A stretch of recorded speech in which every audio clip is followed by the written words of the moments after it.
Vamos receber aquilo que Deus tem para nós hoje.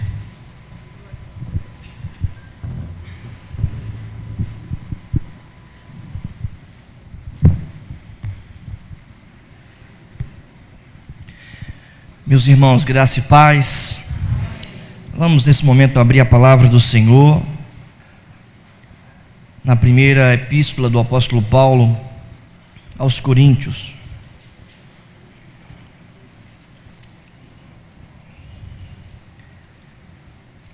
1 Coríntios capítulo 2, irei ler do versículo 1 ao versículo de número 5.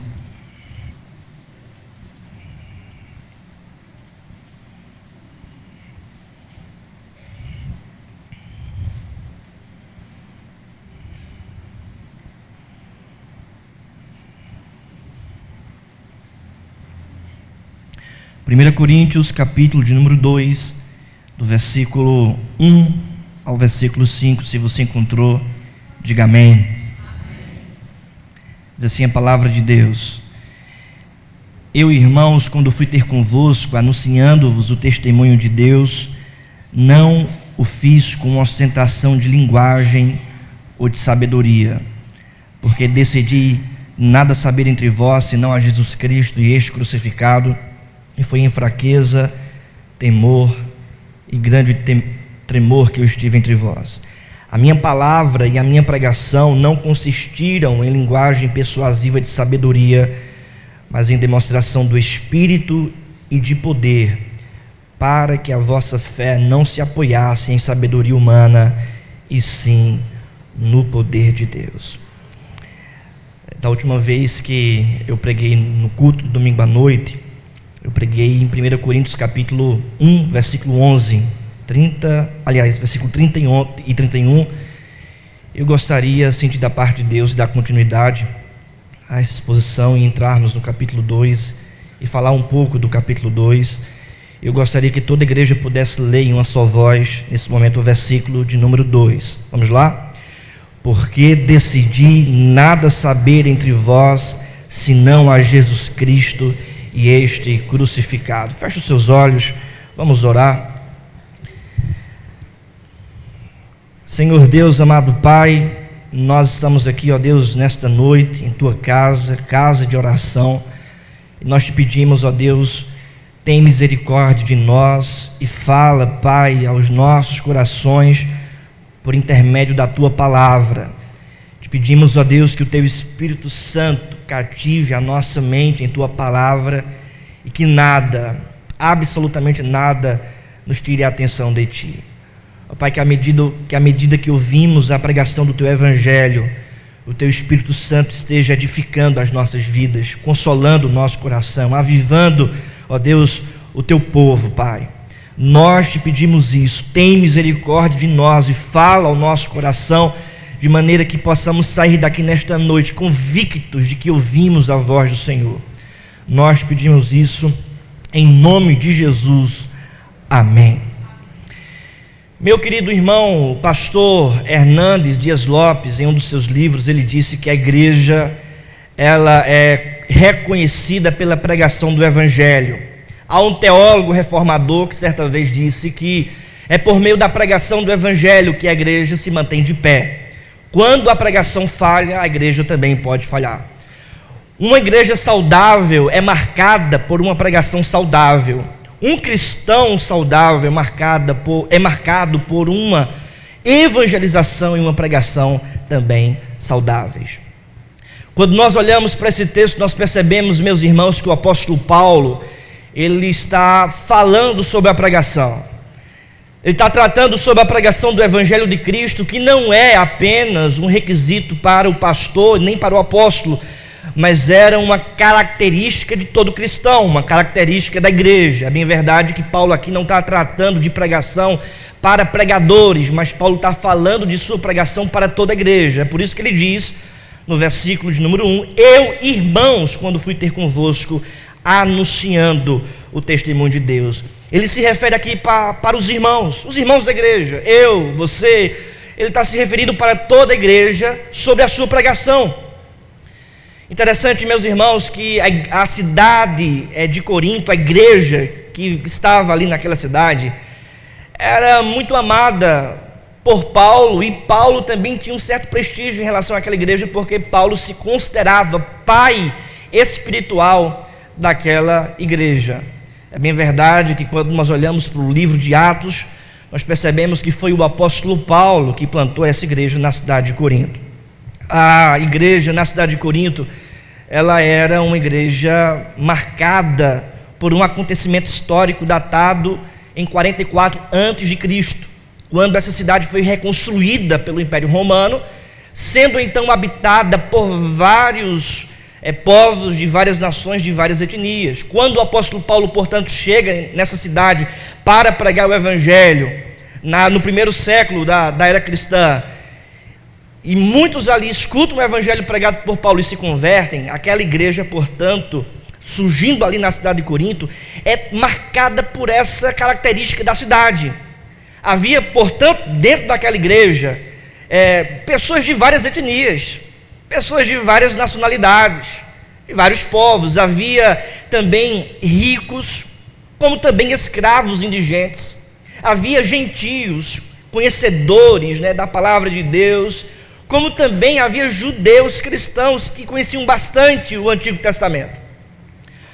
Ao ponto de alguns historiadores afirmarem que aquela igreja, ela não primava por estabilidade espiritual diante dessa diversidade que existia entre os irmãos, entre os membros.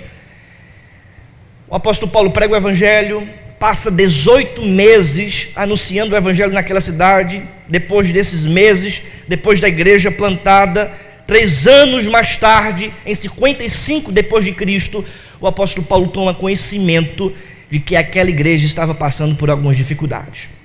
Havia problemas doutrinários que resultavam em problemas práticos da comunidade cristã ali em Corinto. Problemas de divisões, problemas de partidarismo no meio da igreja, problemas de imoralidade.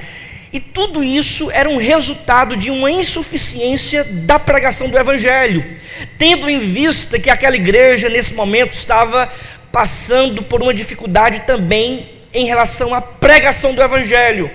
Os falsos mestres estavam entrando naquela igreja e eles estavam ali tentando influenciar aquela igreja contra o apóstolo Paulo, contra o pastor daquela igreja, contra o plantador daquela igreja, contra a mensagem e a pregação de Paulo. Esses falsos mestres, conhecidos naquele tempo pelos sofistas gregos, helênicos, eles primavam pela oratória, pela retórica. Os seus seguidores tentavam até imitá-lo em sua retórica e oratória. Eles acreditavam, esses falsos mestres sofistas gregos, acreditavam possuir os tesouros da sabedoria em sua oratória, em sua retórica. E eles estavam influenciando aquela igreja contra a pregação genuína do evangelho anunciada pelo apóstolo Paulo. Para eles era loucura acreditar no Cristo que foi crucificado. Para eles era escândalo para os gentios, loucura para o judeu. Para aqueles irmãos ali, influenciados por esses falsos mestres, eles estavam ali indo contra a pregação do evangelho anunciada pelo apóstolo Paulo. É por esta razão que o apóstolo Paulo aqui nesse texto vai chamar a atenção dos irmãos, dizendo: eu, irmãos, quando fui ter convosco, anunciando o evangelho, ou seja, Paulo vai relembrá-los sobre a pregação do evangelho.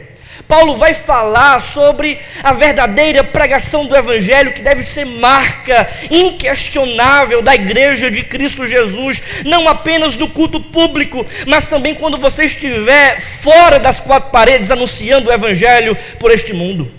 O apóstolo Paulo, portanto, aqui nesse texto, vai falar sobre os fundamentos da verdadeira pregação, os fundamentos da verdadeira evangelização, os fundamentos da verdadeira palavra que você e eu devemos proclamar diante de falsos mestres que estavam anunciando uma falsa pregação, que estavam anunciando uma voz rouca, que estavam anunciando algo que era contrário à genuína pregação do evangelho.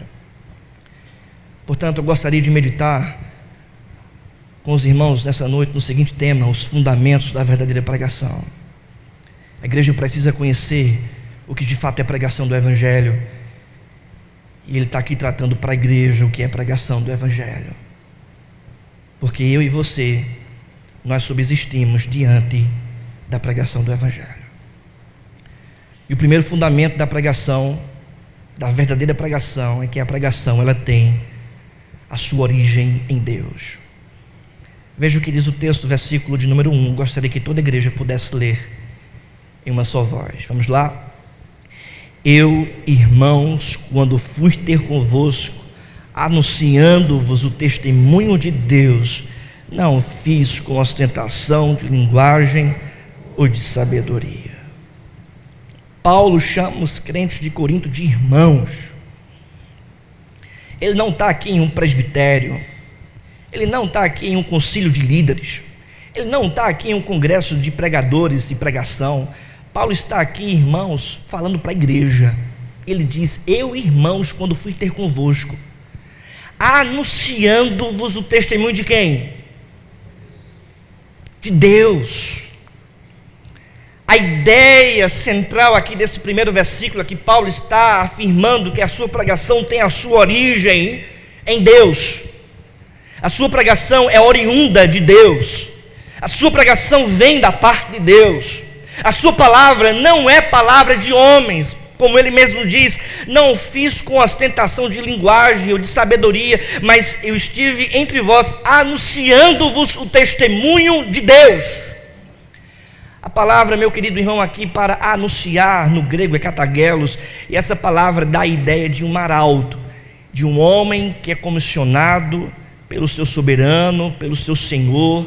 Aí há uma comunidade, há um povo como ministro desse estado ou desse rei, para anunciar em alto som, publicamente e solenemente, a palavra desse estado ou desse rei. É como se fosse um arauto, um ministro de um estado, um representante de um rei. Em outras palavras, Paulo chegou ali em Corinto como ministro do Senhor Jesus, como não simplesmente não um representante de um estado, não representante de um governo, mas representante de um reino celeste.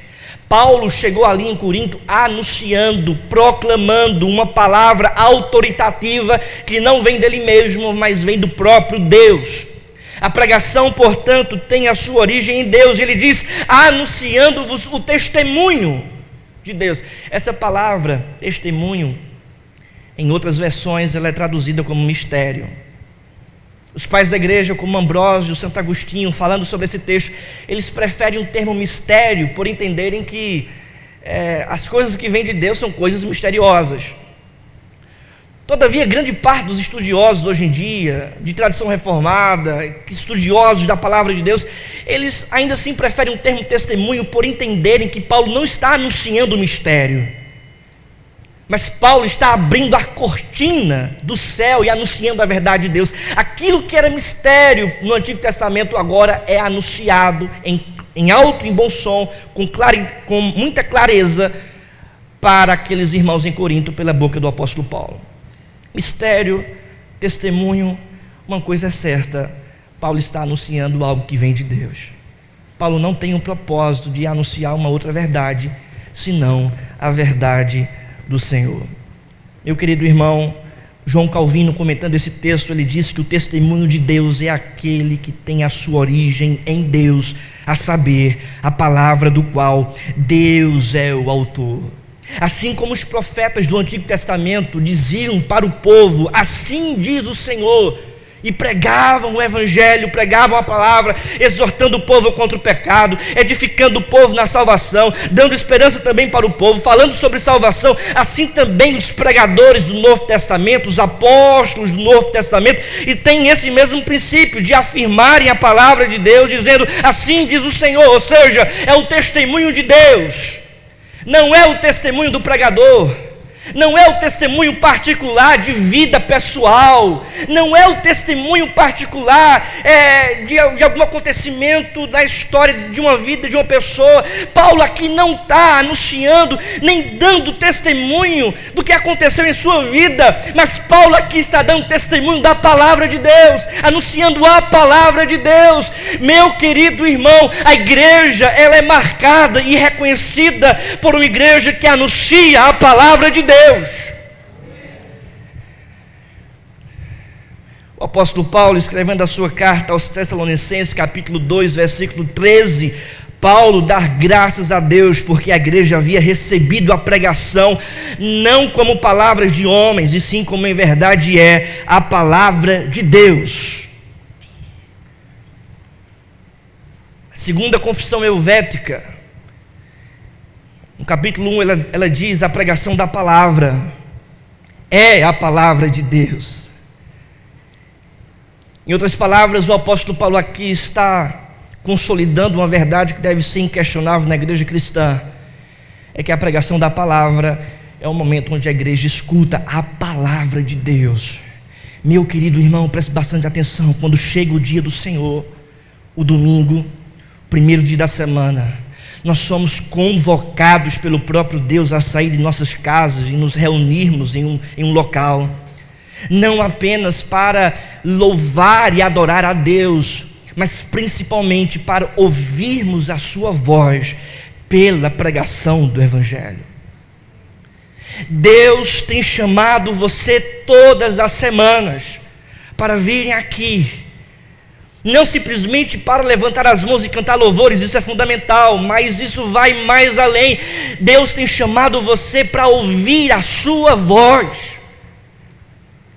Quando nós estamos aqui, irmãos, reunidos em torno da palavra de Deus, nós não estamos apenas escutando a voz de um pregador, nós não estamos apenas escutando a voz de um homem, mas quando a pregação ela é fiel às Escrituras Sagradas, ela tem um compromisso de anunciar o testemunho de Deus, a verdade de Deus, a palavra de Deus, nós estamos ouvindo a voz do próprio Senhor. É por esta razão, irmãos, que muitas vezes digo de mim mesmo: eu sou edificado pela palavra. Eu chego aqui às vezes no culto de oração, ansiando pela palavra, e saio daqui convicto de que ouvi a voz de Deus. Muitas vezes você está com questões, com problemas, com adversidades e não sabe o que fazer. Alguém da sua família até não tenha consciência, nem ciência do que se passa, mas aí você chega na casa de Deus, você escuta a palavra e Deus fala exatamente aquilo que você precisa ouvir. Sabe por quê? Porque quando a pregação ela é fiel à palavra de Deus, quando ela é fiel às Escrituras, quando ela tem o compromisso de anunciar somente o testemunho de Deus, nós ouvimos a voz do Senhor. É por essa razão que a pregação ela é central no culto. Por esse conhecimento, por essa verdade, por essa convicção de que na pregação do Evangelho nós ouvimos a voz de Deus. Você sabe por quê o púlpito fica no centro da igreja? Não apenas por uma questão de estética, mas quando a gente estuda a história da igreja cristã, os reformadores do século XVI, eles substituíram o altar da igreja católica romana pelo púlpito, considerando que o povo de Deus é marcado não por sacrifícios agora, como na antiga aliança, mas é marcado agora pela pregação daquele que fez o sacrifício, Jesus. E aí eles substituíram o altar da católica romana para o púlpito nas igrejas reformadas, oriundas da reforma protestante no século XVI. E grande parte dessas igrejas, a maioria delas, o púlpito ficava no centro da igreja, com a ideia de mostrar para o rebanho e para o povo de que a palavra deve ser central no culto cristão, a palavra deve ser central na vida cristã, a palavra, a pregação do Evangelho deve ser a centralidade do culto cristão. Porque em todo momento do culto nós oferecemos algo a Deus. Nós lemos a palavra, nós ofertamos, nós dizimamos, nós cantamos, nós louvamos, mas quando chega a pregação, nós assentamos para ouvir agora Deus falar.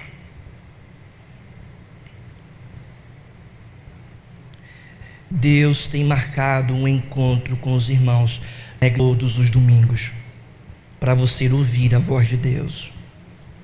Não negligencie isso.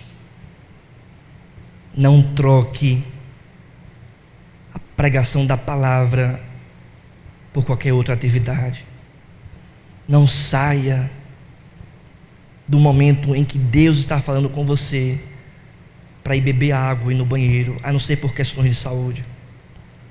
Deus está falando com você. Precisamos ter temor à palavra de Deus. Precisamos reconhecer que Deus está falando conosco.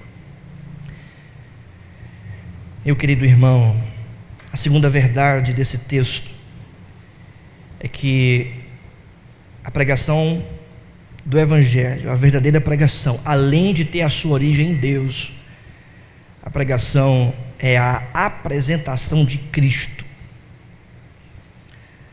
Veja comigo o versículo 2, eu gostaria que toda a igreja pudesse ler em uma só voz o versículo 2.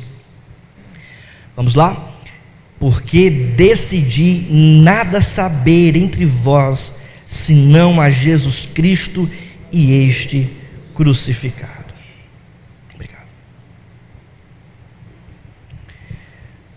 Além de anunciar o verbo de Deus, a pregação verdadeira também anuncia o verbo encarnado. O apóstolo Paulo diz que decidiu nada saber senão a Jesus Cristo e este crucificado. Paulo aqui, irmãos, não está demonstrando uma falta de interesse em relação aos crentes em Corinto. Paulo aqui não está demonstrando falta de interesse ao conhecimento, mas está demonstrando que não estava interessado em ensinar as metodologias coríntias que os pregadores haviam adotado e os filósofos, humanistas, falsos mestres haviam esposado. Paulo diz que somente veio pregar as boas novas de Cristo. De fato, irmãos, a igreja de Corinto estava rejeitando a crucificação de Cristo por influência dos falsos mestres gregos, helênicos, porque na cultura grega a ressurreição, a crucificação, ou melhor, de Cristo, de um Deus, era uma questão abominável. Para os gregos, um Deus que se faz gente e morre, era uma questão abominável. Eles não aceitavam, uma questão cultural até. E aí eles estavam influenciando aquela igreja contra a crucificação de Cristo. Não, Cristo não morreu, que é isso?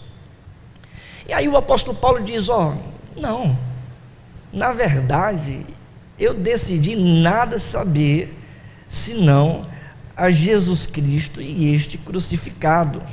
A mensagem da cruz era depreciada pela igreja de Corinto. A mensagem da crucificação de Cristo era rejeitada por outras mensagens. A mensagem da obra de Jesus Cristo era negligenciada pela igreja de Corinto.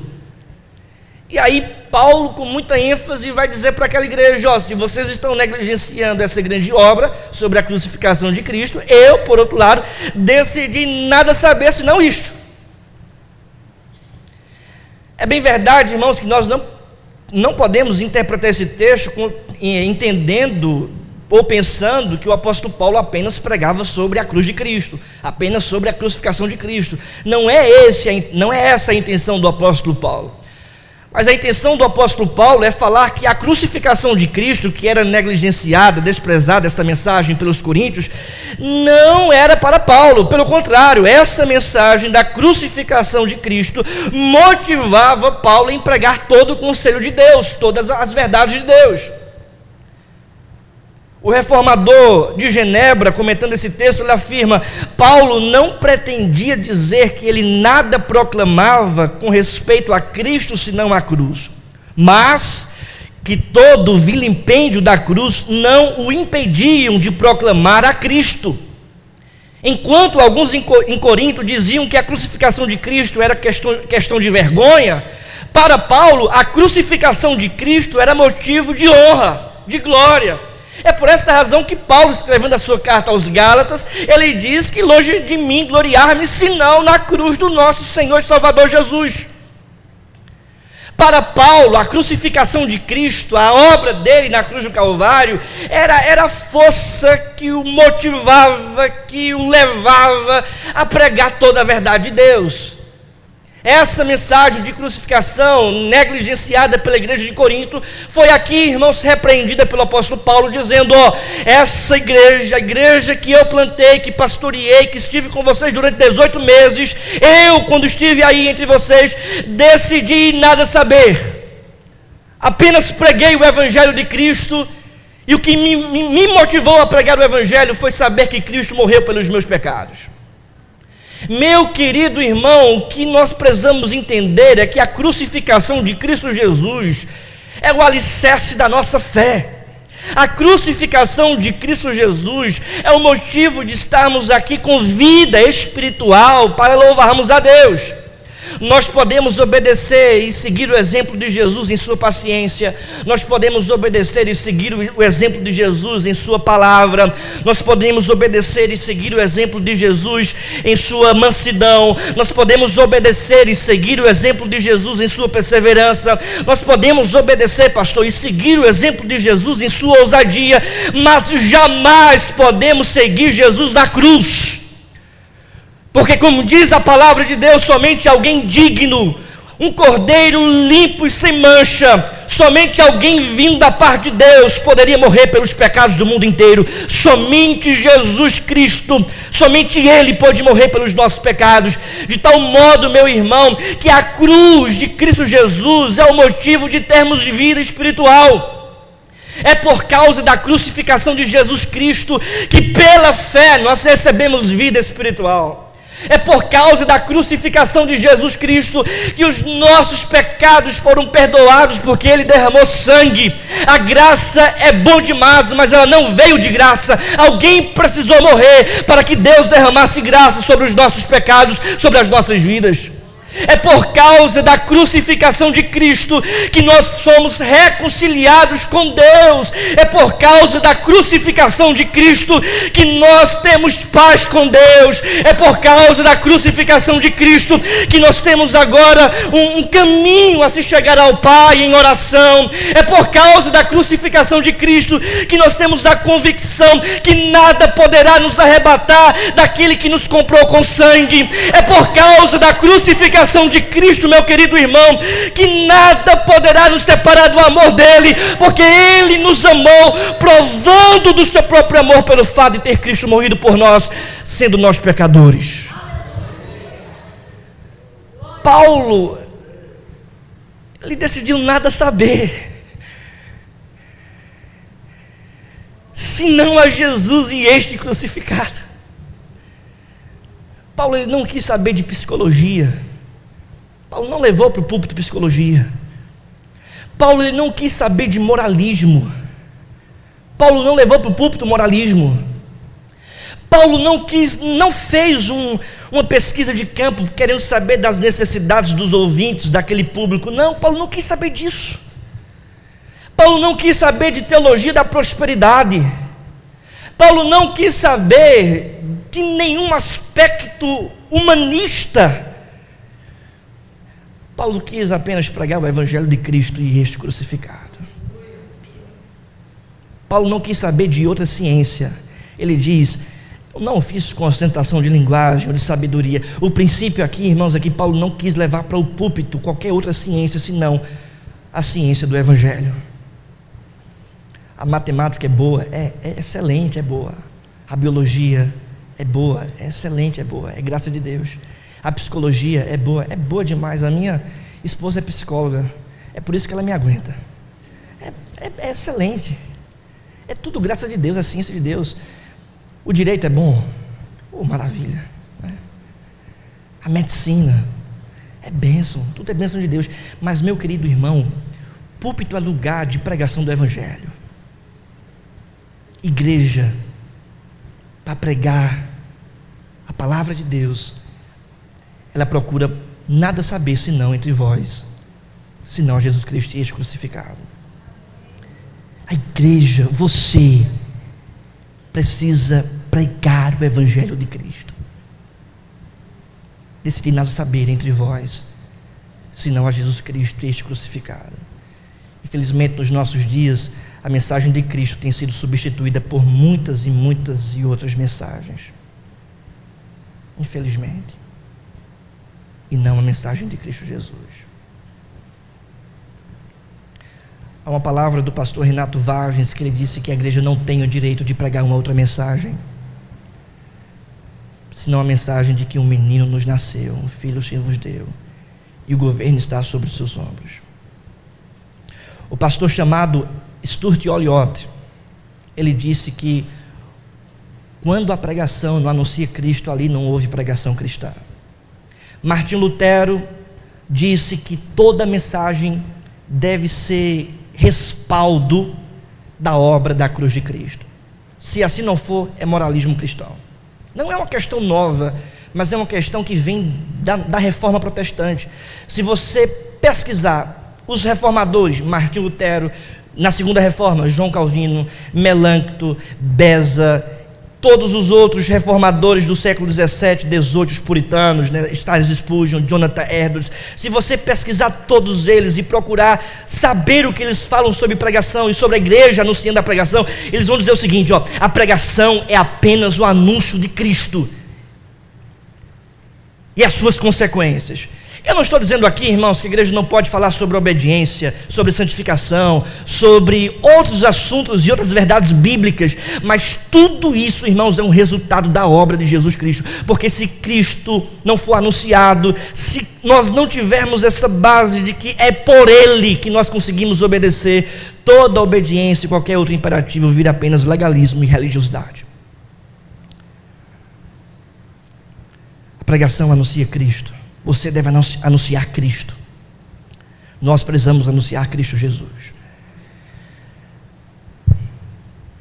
Terceira verdade, além da pregação apresentar Cristo, a pregação é a demonstração do poder e do Espírito Santo. Olha aí o que o texto diz, o versículo 3 e 4. Vou acompanhar a leitura, irmãos. E foi em fraqueza, temor e grande tremor que eu estive entre vós. Toda a igreja agora, versículo 4 e 5, vamos lá? A minha palavra, a minha pregação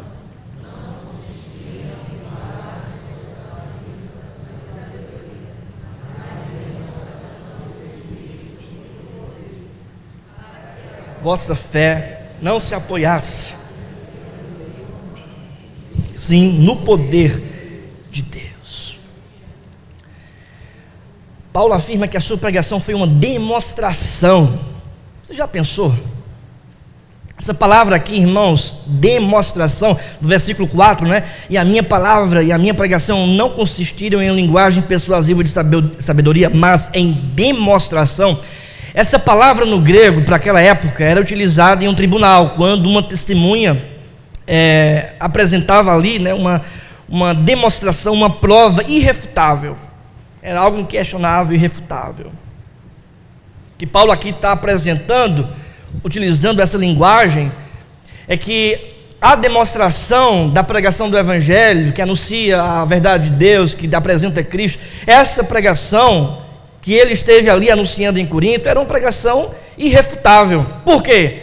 Porque era uma demonstração do Espírito e do poder. A palavra, irmãos, Espírito aqui é a primeira vez que ela aparece nessa carta. E note, irmãos, que quando nós olhamos para o livro de Atos, todas as vezes que o Espírito Santo descia sobre a igreja, o que é que a igreja fazia? Pregava o Evangelho.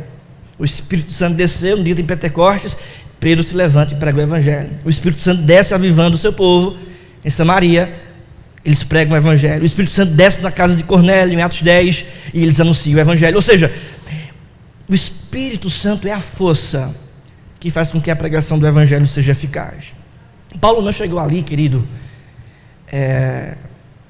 cheio de si, cheio de teologia, né? Cheio de oratória, cheio de aspectos de retórica, embora é uma mensagem teológica, mas ele não estava pregando pela sua força pessoal, pela sua capacidade pessoal, mas ele estava dependendo do Espírito Santo. É por isso que ele diz no versículo 3 que foi em fraqueza, foi temor, e foi em grande tremor que eu estive entre vós, diz Paulo. Ele não chegou ali, irmãos, com as técnicas, com as ciências daquele tempo. Ele diz no versículo 4, a minha palavra e a minha pregação não consistiram nas ciências daquele tempo, na linguagem persuasiva de sabedoria. Note que Paulo aqui, irmãos, não está questionando a ciência, mas Paulo aqui está dizendo que ele estava dependendo do Espírito Santo. É bem verdade que Paulo gostava sim de ler, gostava sim de pesquisar, gostava sim dos livros. É por isso que ele pede para Timóteo na sua segunda carta, traga-me os pergaminhos. Todavia, Paulo vai pregar o Evangelho não dependendo de sua capacidade, mas Paulo vai pregar o Evangelho dependendo do Espírito Santo de Deus. Paulo chega ali em Corinto não motivado por suas capacidades pessoais, mas Paulo chega ali em Corinto movido e dependendo do Espírito Santo de Deus. É por isso que ele usa a palavra poder. Porque quando o Espírito Santo usa as palavras de alguém para mudar a vida de uma pessoa, para transformar a vida de uma pessoa, quando o Espírito Santo usa a mensagem de um pregador, a mensagem de um missionário, a mensagem de um cristão, essa mensagem, irmãos, é poderosa. É por isso que Paulo diz, eu estava dependendo, era de Deus, era do Espírito Santo, e essa mensagem foi uma mensagem poderosa, de tal forma, irmãos, no versículo 5, ele diz, para que a vossa fé não se apoiasse em sabedoria humana, e sim no poder de Deus. O que Paulo está aqui querendo afirmar, é que a transformação espiritual, a transformação de coração, a transformação de vida, a transformação de conduta, a transformação, irmãos, de coração, aconteceram por causa da eficácia do Espírito Santo na pregação do Evangelho. Não foi Paulo que conseguiu mudar eles, mas foi o Espírito de Deus que mudou a vida deles. Meu querido irmão, quando Deus se utiliza da mensagem, a gente sente logo a diferença. A gente nota quando a pregação é morta e apenas uma questão racional e intelectual, quando a pregação ela é cheia do Espírito Santo. Até mesmo você evangelizando, você pode usar todos os seus argumentos contra um incrédulo ou contra alguém que ainda não conhece a palavra de Deus. Mas eu digo para você, nada vai adiantar todos os seus argumentos se o Espírito Santo não estiver com você.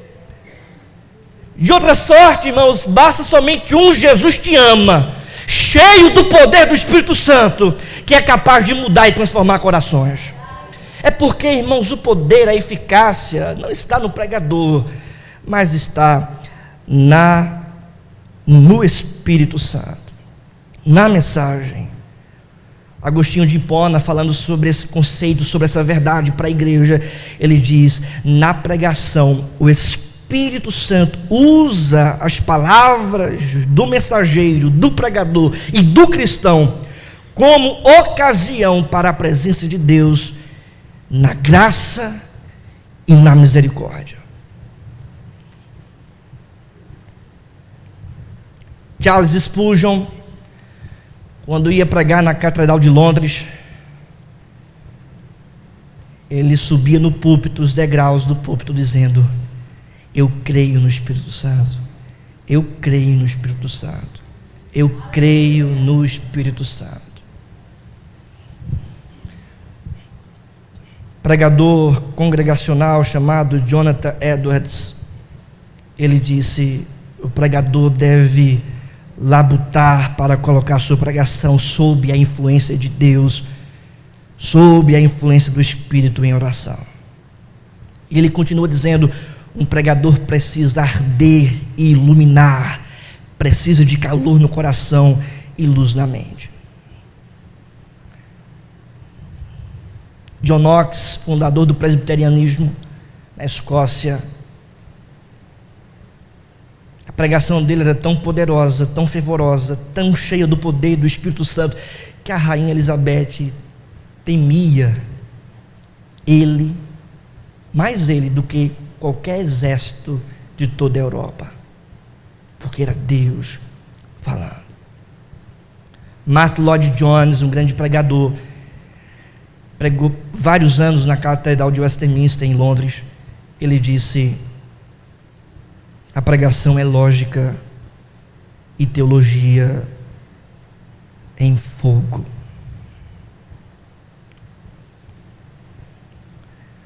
Porque somente o Espírito Santo de Deus, a unção do Senhor, é capaz de transformar vidas.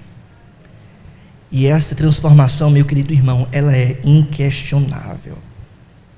É uma demonstração irrefutável.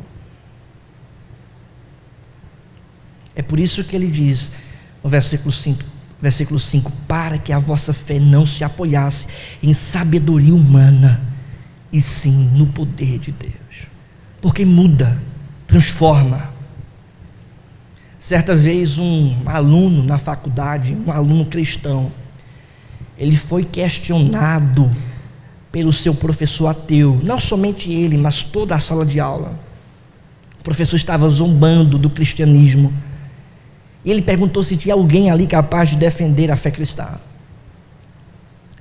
O aluno, jovem, cristão e crente, temente a Deus, ele se levantou e disse: professor, eu tenho sim algo a dizer. E o professor: diga. Defenda a sua fé. Ela não é verdadeira. Você quer mesmo defender a sua fé? Você tem argumentos ou demonstrações que deem verdade, veracidade à fé cristã? E aí o jovem cristão disse: tenho, para aquele professor ateu. Então diga.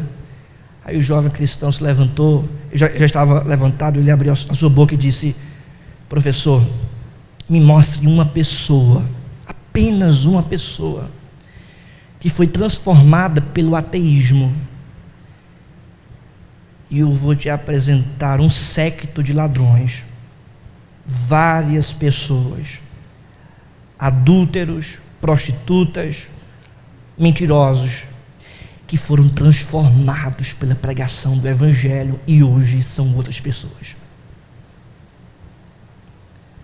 Ele ficou calado, professor,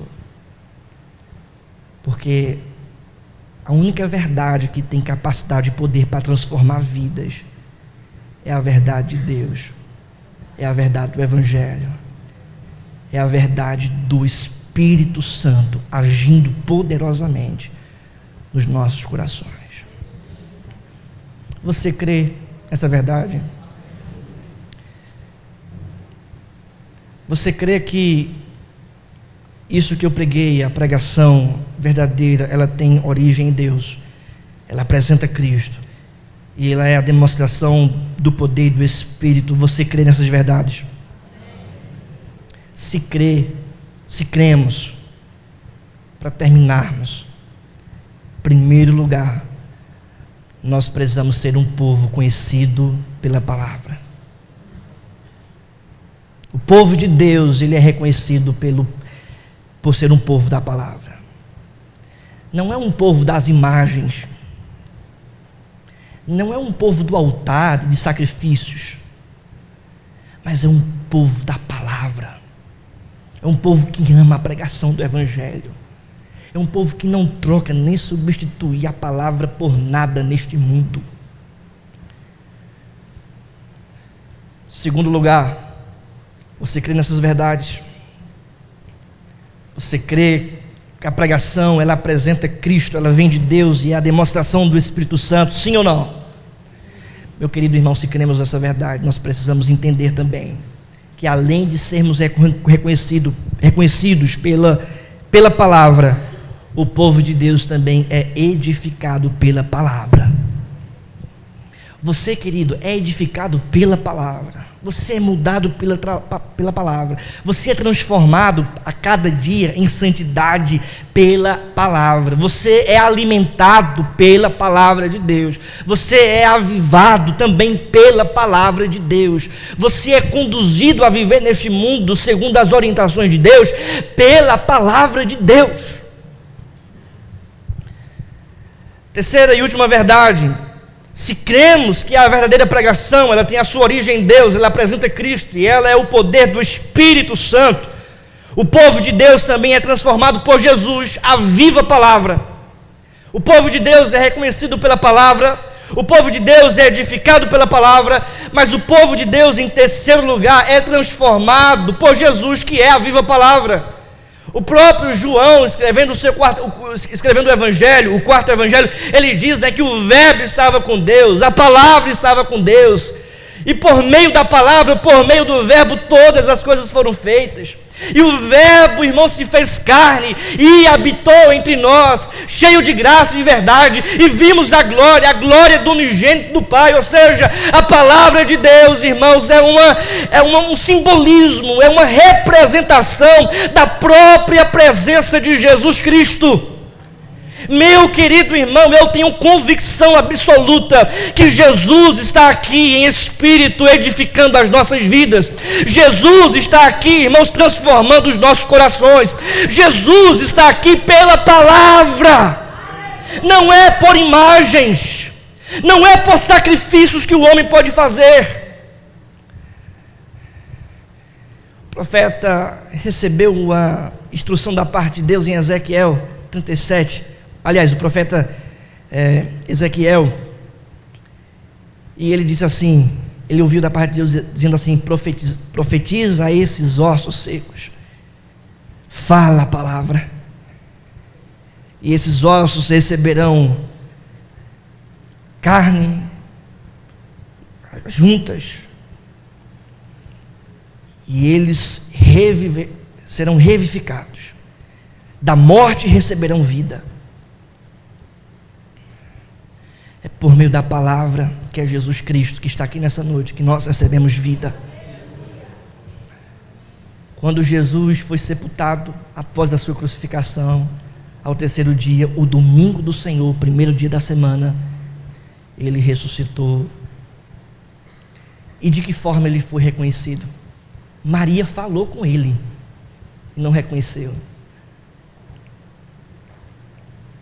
E quando ele falou, Maria percebeu, mestre, é o Senhor.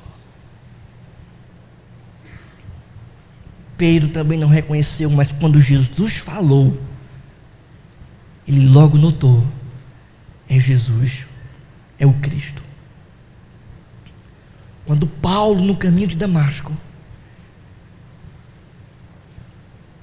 recebeu a intervenção de Deus, foi Jesus, irmãos, que falou, dizendo, Saulo, Saulo, por que me persegues? E ele reconheceu que era Jesus. No versículo 9, lá de Atos 9, diz que os que estavam com Paulo não viram, mas ouviram a palavra. É por isso que nós obedecemos o segundo mandamento de não fazer imagens e esculturas, porque nós somos um povo que é edificado e transformado pela palavra. Embora nós não enxergamos aqui Jesus, mas, meu querido irmão, Jesus está entre nós, porque nós ouvimos a sua voz. E no tempo certo, lá do alto, como diz lá em Apocalipse capítulo 11, ele vai dizer, mortos ressuscitem pela palavra, e os mortos ressuscitarão primeiro. Ele vai dizer, subi para cá, e nós seremos arrebatados, porque somos um povo da palavra. Jesus é o verbo e a palavra viva de Deus, que tem edificado as nossas vidas. Fiquemos de pé, irmãos, vamos orar.